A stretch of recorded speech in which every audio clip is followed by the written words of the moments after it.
Hello friends, வணக்கம். இப்போ முக்கியமாக பரபரப்பாக போயிட்டுருக்க ஒரு நியூஸ்னா, கொல்கத்தாவில் ஒரு டாக்டருக்கு நடந்த ஒரு கொடூரம் தான். எம்டி படிச்சுட்டு இருந்த ட்ரைனிங்கில் அண்ட் டியூட்டியில் இருந்த டாக்டருக்கு அங்கே வேலை பார்த்த போலீஸ் துறையை சார்ந்த ஒரு வாலண்டியரால தான் அந்த கொடுமை அவங்களுக்கு நடந்திருக்கு.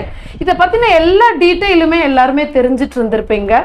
இதில் முக்கியமாக நம்ம தெரிஞ்சுக்கக்கூடிய ஒரே விஷயம், இதே மாதிரி பெண்களுக்கு நிறைய கொடூரங்கள் நடந்திருக்கு. அவங்க நீ எவ்வளோ பெரிய ஆளாக இருந்தாலும் சரி, நீ கலெக்டராக இருந்தாலும் சரி, இல்லை நீ இந்த நாட்டோட முதலமைச்சராக இருந்தாலும் சரி, டாக்டராக இருந்தாலும் சரி, நீ ரோட்டில் போகிற பொண்ணாக இருந்தாலும் சரி, உனக்கு இந்த இந்திய நாட்டில் பாதுகாப்புன்றது கிடையாது அப்படின்ற ஒரு விஷயம்தான் பெண்களுக்கு இதுவரைக்கும் நடந்துட்டு இருக்கிற கொடுமை. நீ எவ்வளோ பெரிய ஆளாக இருந்தாலும் உனக்கு நீ பெண்ணாக இருந்தீங்கன்னா உனக்கு பாதுகாப்பு கிடையாது. அதுதான் திரும்ப திரும்ப இதே மாதிரி சம்பவங்கள் பெண்களுக்கு உணர்த்தக்கூடிய ஒரு விஷயமா நான் பார்க்கிறேன். இன்னொரு விஷயம், இந்த ஆண், அந்த போலீஸ் துறையை சேர்ந்த அந்த ஆண் பண்ணிருக்க கொடுமை, அந்த பெண்ணை ரேப் பண்ணி கொலை பண்ணிருக்காங்கன்னு கிடையாது, கொலை பண்ணதுக்கு அப்புறம் தான் ரேப்பிசமே நடந்திருக்கு. ஏன்னா அந்த பெண்ணுடைய இடுப்பு எலும்பை உடைச்சிருக்காங்க, கழுத்து எலும்புல இருந்து அந்த பெண்ணுடைய தலையிலிருந்து கால் வரைக்கும் பாதிக்காத இடமே, இரத்தக்கரை இல்லாத இடமே கிடையாது. அந்த அளவுக்கு கொடூரமா அந்த பெண்ணை கற்பழிச்சிருக்காங்க. அது மட்டும் இல்லாம இதுக்கு ரொம்ப ஆணிவேரா இருக்கக்கூடிய காரணம், இதுவரைக்கும் நம்ம நிறைய ரேப்பிசம் சோசியல் மீடியால கேள்விப்பட்டுட்டே இருக்கோம், நடந்துட்டே இருக்கு ஆண்களால. ஆனா இதுல ஆணிவேரா இருக்கக்கூடிய ஒரு பிரச்சனை என்ன தெரியுமா? அவரு போலீஸ் சொல்லக்கூடிய கண்டுபிடிச்சதுல அவரோட மொபைல்ல நிறைய போன் வீடியோஸ் பார்க்கிற ஹேபிட்டும், அடிக்ஷன் ஆகிருக்கிற ஹேபிட்டும் அவருக்கு இருந்திருக்கு, மது பழக்கமும் இருந்திருக்கு, போதை பழக்கமும் இருந்திருக்கு அவருக்கு.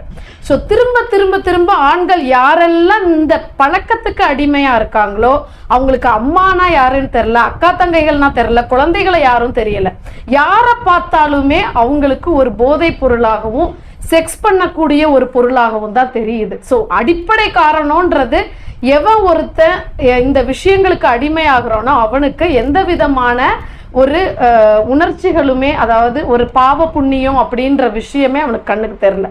ஸோ அதுக்கப்புறம் இந்த சம்பவம் நடந்ததுக்கு அப்புறமும் அவன் ரொம்ப திமிராவே, நான் ஒரு போலீஸ் துறையை சார்ந்தவன் தானே அப்படின்ற அந்த ஒரு இவ்வளோ பெரிய குற்ற உணர்ச்சியோட கூட இல்லாமல், ஏன்னா என்ன பண்ணிடுவீங்க, தூக்கில் தானே போடுவீங்க, போட்டுக்கோங்க அப்படின்னு சொல்லியிருக்கான். ஸோ எந்த அளவுக்கு ஒரு பெண்ணினுடைய நிலைமை இன்னைக்கு இந்திய நாட்டில் இருக்கு அப்படின்றத இந்த இடத்துல நம்ம புரிஞ்சுக்கணும். அதுக்காக பெண்கள் தற்காப்பு கலையை கற்றுக்கணும்லாம் சொல்றீங்க. என்ன பிறந்ததுலேருந்து சாவர வரைக்கும் தற்காப்பு கலையை கற்றுக்கிட்டே எல்லா பெண்களும் வெளியில் நடப்பாட முடியுமா? இன்னைக்கு இது ரீசண்டா இன்னொரு சம்பவம் கூட, ஒரு நாகப்பட்டினம் அப்படின்ற ஒரு மாவட்டத்தில் இட்லி வித்துட்டு இருந்த ஒரு லேடி, அவங்கள ஒரு காமக்கொடூரன் இதே மாதிரியான போன் வீடியோஸ் பார்த்து நடந்த செயல் இந்த மாதத்துல தான் அது யூடியூப்ல வெளியாயிருந்தது. அந்த நியூஸும் நான் பார்த்தேன். மொத்தத்துல இந்த மொபைல் வச்சு யூஸ் பண்றதும், அதுல தேவையில்லாத வீடியோஸ் பார்க்கறதும், கஞ்சால இருந்து கூலி என்னென்ன விஷயங்கள் போதை பழக்கங்கள் இருக்கோ அந்த பழக்கங்களும் இந்த விஷயங்களும் இருக்கிறவங்க தான் இந்த தவறை அதிகமா செய்யறாங்க அப்படின்றத சமுதாயத்துல புரிஞ்சுக்கணும். அண்ட் இதுக்கு என்ன பண்ண முடியுமோ அரசாங்கம் கண்டிப்பாக ஒரு பெரிய நடவடிக்கையை எடுக்கணும். நன்றி.